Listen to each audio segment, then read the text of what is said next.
పొన్నియిన్ సెల్వం మూవీకి సీక్వెల్ గా వస్తున్న మూవీ పొన్నియిన్ సెల్వం 2.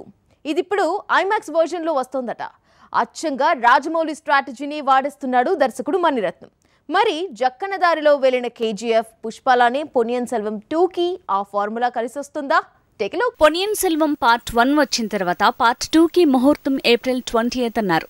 అంతవరకు బానే ఉంది. కానీ పార్ట్ 2 ని ఐమాక్స్ వర్షన్ లో రిలీజ్ చేయటమే ఈసారి స్పెషల్. ఒక పార్ట్ మూవీ ఓ మాదిరిగా హిట్ అయితే సెకండ్ పార్ట్ కి వసూళ్ల వరద రావటం ఖాయం.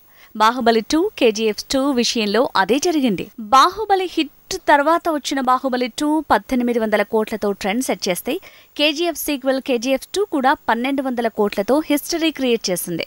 అందుకే పొన్నియిన్ సెల్వం 2 1000 కోట్ల సినిమా అంటున్నారు. బాహుబలి 2 భాగాల తర్వాత RRR తీసిన జక్కన్న ఈ సినిమాతో 1100 కోట్ల లెక్క తేల్చాడు.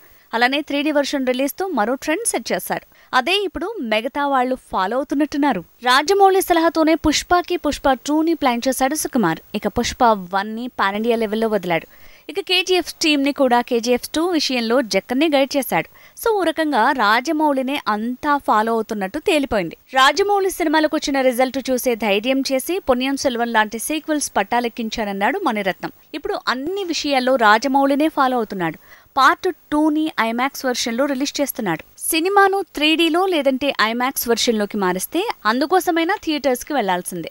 ఆ ఎక్స్పీరియన్స్ హోమ్ థియేటర్స్ లో కష్టం. సో ఐమాక్స్ వెర్షన్ లో PS2 ని రిలీజ్ చేస్తే ఆ రెస్పాన్స్ వేరేలా ఉంటుందంటున్నారు. హిట్ మూవీకి పార్ట్ 2 వస్తుందంటే ఇది కూడా 1000 కోట్ల పైనే రాబడుతుందనే అంచనాలు పెరిగాయి.